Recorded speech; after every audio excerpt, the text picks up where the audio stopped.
Good afternoon class. पिछली class में हमने हिस्ट्री के इम्पोर्टेंट टिप्स को समझा था और आज की क्लास में हम हिस्ट्री को वन बाय वन उसे अच्छे से समझने की कोशिश करेंगे।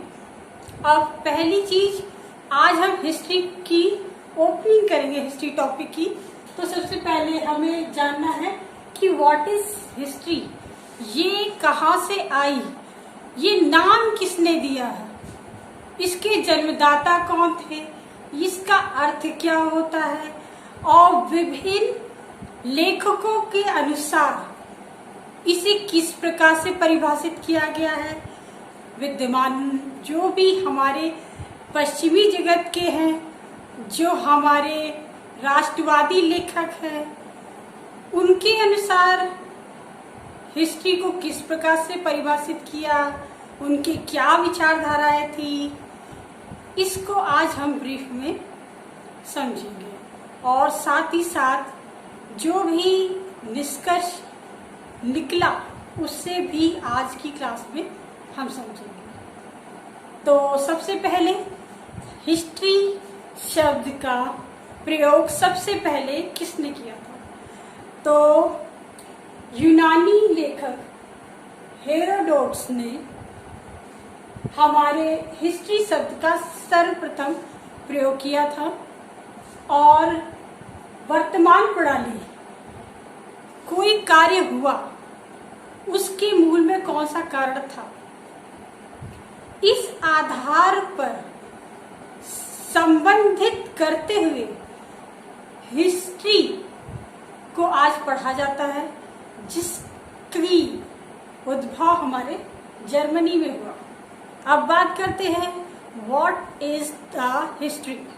ओके, तो हिस्ट्री का 3 वर्ड से मिलके बना होता है ये, इति प्लस हा प्लस आस, जिसके मूल में इसका जो अर्थ निकल के आता है वो होता है ऐसा भी हुआ था। तो इतिहास का निहितार्थ अर्थ होता है ऐसा भी हुआ था। विभिन्न इतिहासकारों का, विद्वानों का, उन्होंने अपने मत के अनुसार अलग अलग प्रकार से इसे परिभाषित किया। सबसे पहले उन इतिहासकारों द्वारा जो प्रमुख परिभाषाएं हैं उसे हम समझेंगे। इतिहासकारों के अनुसार क्या है इतिहास? तो पहला है परिवर्तन एवं निरंतरता की शक्तियों की खोज करना एवं घटनाओं का क्रमिक अध्ययन करना।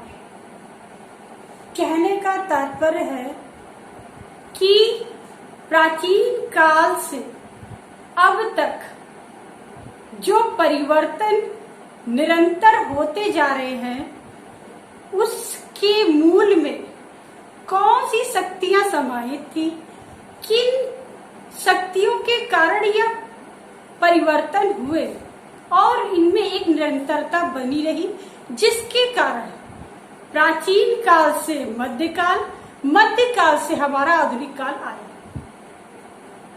इसका क्रमबद्ध तरीके से घटनाओं को समय के अनुसार कालक्रम के साथ अध्ययन करना इतिहास है। ऐसा ही एक अन्य इतिहासकार का मानना है कि प्राचीनता से नवीनता की ओर ले जाने वाली मानव जाति से संबंधित घटनाओं का अध्ययन इतिहास है। अर्थात कहने का तात्पर्य वही है कि हम प्राचीन काल से आज आधुनिक काल में आ चुके हैं। प्राचीन काल में जहाँ पे लोग कच्चा मांस खाते थे, आज हम पका के खा रहे हैं। प्राचीन काल में लोग संकेतों के रूप में पढ़ते थे, आज हम copy, pen, smart board, gadgets का प्रयोग करके पढ़ते हैं। ये सब क्या है? ये विकास है। हम संकेतों से आज गैजेट्स का प्रयोग करके पढ़ रहे हैं, तो एक तरह से हम प्राचीनता से नवीनता की ओर ही तो आ रहे हैं। और अब बात करते हैं रहन सहन, खाने पीने की बात करते हैं। प्राचीन काल के लोग निवस्त्र रहते थे, आज सब सूटेड बूटेड, जीन्स वीन, डेनिम, रेमंड जैसे कपड़े आ गए हैं, स्टाइलिश पदकोड़, दीपिका पदकोड़ के कपड़े। तो ये आज का चलन है। मैं जब ये चलन नहीं था तब लोग बिना कपड़े के रहते थे। तो एक तरह से ये एक मानसिक विकास ही तो है जो प्राचीन काल से आज आधुनिक काल में परस्पर अंतर को दर्शाता है। पहले के लोग खेती करना नहीं जानते थे, आज खेती होती है, फार्मिंग के लेटेस्ट तरीके आ चुके हैं। ये क्या है? ये विकास ही तो है। ये प्राचीनता से नवीनता की ओर हमारे जो भी परिवर्तन है उसको ही तो दिखाता है। तो यही बात वो कहना चाहता है, प्राचीनता से नवीनता की ओर ले जाने वाली मानव जाति संबंधित घटना है। अब हम प्राचीनता से नवीनता की ओर कैसे आए? पहले इंसान कच्चा मांस खाता था, फिर इसके बाद उसने पका के खाना शुरू किया, फिर धीरे धीरे उसने खेती करनी शुरू की, फिर खेती से जो अनाज उपजा उसको उसने बाजार में बेचना शुरू किया। बाजार बने तो नगर बने, नगरों पर नियंत्रण करने के लिए शासक बने, शासन करने के लिए मंत्रिमंडल का विस्तार हुआ। इस प्रकार जनपद, महाजनपदों का निर्माण हुआ। शासक आए, जब शासकों की संख्या एक से अधिक हुई तो आक्रमण शुरू हुए, और इसी का रूप आगे बढ़ते बढ़ते और फिर इन्हीं शासकों ने अपने शासन को आगे बचाने के लिए दूसरे देशों से सहायता मांगी। फिर क्या हुआ? सहायता फिर विदेशी आक्रमणकारी बढ़े। तो जैसे जैसे राजाओं की वंशज कमजोर होते गए, विदेशी शासक आके भारत पे कब्जा करते चले गए। मगर हर चीज का कुछ नकारात्मक तो कुछ सकारात्मक परिणाम भी होते हैं। उन्होंने हमारे देश की धन संपदा छीनी, मगर ज्ञान का कुछ, पश्चिम जगत का ज्ञान का जो भंडार था वहाँ वैचारिक आदान प्रदान भी हुआ, ज्ञान का आदान प्रदान भी हुआ, टेक्नोलॉजी का आदान प्रदान भी हुआ। तो कुछ तो इस तरह से कुछ आदान प्रदान से भी हम अब आज के एडवांस रूप में आ सके। तो इस और इन सभी, यही सारी जो घटनाएं जो अभी हम बता रहे हैं, यही वो घटनाएं हैं। इन्हीं कारणों को क्रमबद्ध से तरीके से बताना ही इतिहास है, जिससे हमें समझ पाए कि वे क्या कारण थे जिसके परिवर्तन से आज हम प्राचीनता से आधुनिक रूप में आ सके। प्राचीनता से नवीनता की ओर ले जाने वाले मानव जाति से संबंधित घटना है। मानव जाति से संबंधित घटना है, अर्थात युद्ध, व्यापार और राजाओं का योगदान, बाहरी देश का योगदान, ये सभी घटनाओं को क्रमबद्ध तरीके से, चाहे वो आर्थिक रूप से हो, चाहे सांस्कृतिक रूप से हो, चाहे सामाजिक रूप से हो, इन घटनाओं को क्रमबद्ध तरीके से प्रस्तुत करना ही इतिहास है। अतीत से वर्तमान का संवाद, अर्थात अतीत अर्थात प्राचीन काल में कुछ तो हुआ होगा जिसको समझ के इंसानों ने कुछ इम्प्रूवमेंट्स किए और अपने प्रेजेंट टाइम को मॉडिफाई किया, और आज भी ये मॉडिफिकेशन जारी है, जो कल हमें और भी उन्नत टेक्नोलॉजी विकास हमें दिखेंगे। तो एक तरह से हम प्राचीन काल से सीख कर, गलतियों को सीख के, अच्छाइयों को सीख के, आज हम जो बुरे हैं उसे छोड़कर जो अच्छाइयाँ हैं उसे अपनाकर आज हम मॉडिफाई हो रहे हैं। हम अपने अतीत से सीख रहे हैं और हम अपने कल को बेहतर बना रहे हैं। और ऐसा तब होता है जब प्राचीन काल में जो भी घटनाएं हैं हम क्रमबद्ध तरीके से समझते हैं। तो इस तरह से हमें एक इतिहास के रूप में हम अपने प्राचीन काल को, मध्यकाल को समझ पाते हैं। और एक तरह से प्राचीन हमारा अतीत जो कि प्राचीन का मध्यकाल है, अब बीता हुआ कल है, उससे हम सीख रहे हैं, समझ रहे हैं। वे हमें गाइड करते हैं आगे के लिए कि हम आज के क्या गलतियां ना करें, उसके लिए डायरेक्शन दे रहे हैं। इन्हीं का अध्ययन हमारा इतिहास है। अब बात करते हैं विद्वानों का मत। प्राचीन काल में अरब के लेखक आए, यूरोप के लेखक आए, उन्होंने भारत के इतिहास को जानना चाहा। भारत में और अन्य देशों में एक छोटा सा अंतर होता है, वहां पे घटनाओं को ब्यौरेवार रूप में देखा जाता है कि ये घटना कब हुई, किस सन में हुई, उसे लिखा जाता है। मगर भारत में ऐसा नहीं होता। भारत में किसी भी घटना को होने के बाद उसके अंदर जो भी हमें शिक्षा मिली उसको महत्वपूर्ण स्थान दिया जाता है। पंचतंत्र की कहानियों से तो आप समझ ही चुके होंगे कि हर एक कहानी अंत में एक शिक्षा देती है जो हमारे बच्चे का मानसिक विकास, नैतिक विकास करती है। हमारे प्राचीन काल में इतिहास का इसी प्रकार से अध्ययन किया जाता था। इसी प्रकार से कोई भी घटना होती थी तो उसको शिक्षा से जोड़ दिया जाता था। आज भी हमारे बड़े बूढ़े कभी कभी ऐसा ही होता है कि बिल्ली रास्ता काट जाए तो मत जाओ नहीं तो बुरा होगा। हुई एक घटना से जुड़ी शिक्षा कि ये करना नहीं करना है। ऐसे ही ये एक छोटा सा फैक्ट था। हमारे जो अतीत में जो भी कोई घटना होती थी उन्हें भी इन छोटी छोटी नैतिक शिक्षाओं से जोड़ दिया जाता था। इन्हें क्रमबद्ध तरीके से नहीं लिखा जाता था। यही कारण है कि हमारा हड़प्पा काल में हमें संकेत सब कुछ मिलते हैं, बट उसको क्रमबद्ध तरीके से कोई लैंग्वेज नहीं मिली है जिससे हम उससे समझ सके।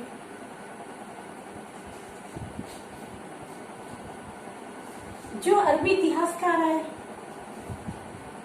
उनके मत अलग थे। उससे पहले हम समझेंगे कि विद्वानों के मत क्या कहते हैं इतिहास को लेकर। कुछ इतिहासकार मानते हैं कि जो कल की राजनीति हुई, अभी तक हम इसके इतिहास के स्वरूप के बारे में पढ़ रहे थे और अब हम इतिहास की प्रकृति के संदर्भ में विद्वानों के क्या मत है उस पर चर्चा करेंगे। कुछ सभी नहीं बट दो मुख्य बिंदुओं को उठाएंगे। कुछ विद्वान मानते हैं कल की राजनीति ही इतिहास है। हम सब जानते हैं कि जब आर्थिक विकास होता है तभी सामाजिक विकास होता है, क्योंकि जब व्यापार करने के लिए लोगों का एक दूसरे से मिलना जुलना जरूरी है, मेल मिलाप बढ़ते हैं तो समाज का विकास होता है। सभी समझते हैं इस बात को। तो सामाजिक विकास जब होता है तभी राजनीतिक विकास होता है, उनको एक व्यवस्था में बांधने के लिए। और जब राजनीतिक विकास होता है तब साहित्यिक विकास होता है और सांस्कृतिक विकास होता है। ये सभी बिंदु मिलकर इतिहास का निर्माण करते हैं। ऐसे में सिर्फ राजनीतिक विकास के द्वारा इतिहास का विकास होना तर्क संगत नहीं लगता है। इसी तरह से एक और मत है साहित्य और राजनीतिक का विकास ही इतिहास है। तो ऐसे में ये दोनों ही बातें तर्कसंगत नहीं लगती हैं। जब ऐसी बहुत सारे क्वेश्चन पूछे जाएंगे आपके शॉर्ट में, तो आपको एक ये छोटी सी लाइन याद रखनी है, आर्थिक विकास होता है तो सामाजिक विकास होता है, सामाजिक विकास होता है तो राजनीतिक विकास होगा और साहित्यिक और सांस्कृतिक विकास होगा। इस लाइन को याद रखना है। अगर कभी क्वेश्चन आपसे बना के पूछ लिए जाते शॉर्ट में कि कल की राजनीति ही इतिहास है, एक लाइन दे दी जाएगी क्वेश्चन को और आपको सिद्ध करना होगा कि जो ये लाइन कह रहा है ये तर्क संगत है या नहीं है। आपको ये लाइन दे के आपको प्रूव करना पड़ेगा। अब आगे बात करते हैं इतिहास के संबंध में। जो भी विदेशी यात्री विद्वान आए उनके क्या मत थे इसको लेकर। तो अरबी लेखक अल-बरूनी के अनुसार भारतीयों को इतिहास का बोध ही नहीं था। क्या सच है? अब मैं कुछ उदाहरण देती हूँ जिससे आपको समझ में आएगा कि यह पूरी तरह से सच नहीं है। आपको मैं एक पुराण का एक वंशानुचरित नामक खंड होगा, उसको देखना। आपको कहीं भी मिल जाए तो देखिए जरूर। उसमें राजवंशों का जिक्र किया गया है और कल्हड़ की राज तरंगड़ी के बारे में तो आप समझते ही होंगे, कश्मीर के लेखक थे। तो वहां के राजा ने राज तरंगड़ी के माध्यम से राजवंशों का जिक्र किया।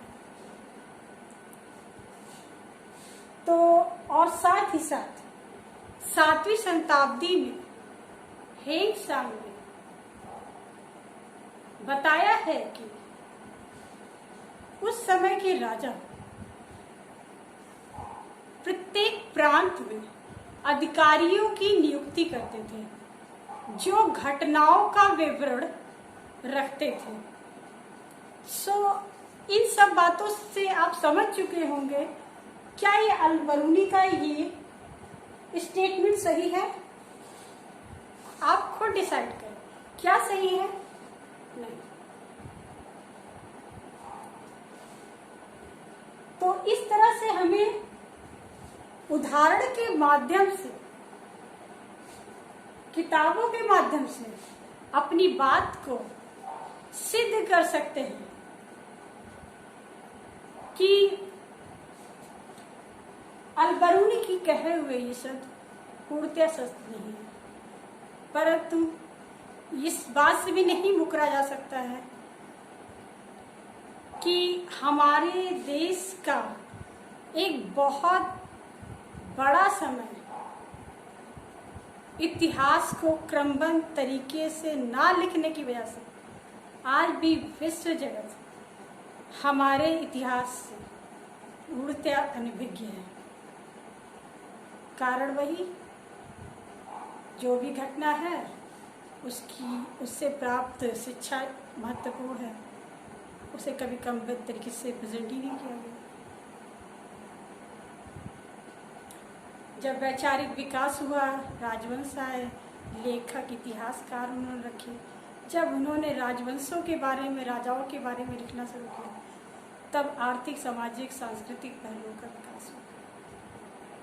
सांस्कृतिक विकास हुए, किताबें लिखी गई, भवनों के निर्माण हुए, उनकी जानकारी मिली, छोटी छोटी घटनाएं जो आक्रमण हुए वो सबके क्रमबद्ध तरीके से लिखा गया। तो इस तरह से इतिहास का विकास हुआ, घटनाओं के क्रमबद्ध तरीके से लिखे विवरण के से हमें इसकी जानकारी मिल जाती है। अब बात करते हैं निष्कर्षता, हम क्या कहते हैं। इतिहास वास्तव में व्यक्ति विशेष की उपलब्धियों का आख्यान मात्र नहीं होता, अपितु यह किसी घटना के सामाजिक आर्थिक तह तक जाना होता है। हमने आपको अभी बताया कि जब हमारा आर्थिक विकास होता है तभी सामाजिक विकास होता है, और इसी के मूल में सारी बातें छुपी हुई होती हैं। जहाँ आर्थिक विकास नहीं हुआ वहाँ सामाजिक विकास कैसे हो सकता है? तो आर्थिक स्थिति और सामाजिक स्थिति ही किसी भी इतिहास के निर्धारण के मूल में निहित होती है। और अब हम इसके आगे के बिंदुओं पर चर्चा करेंगे।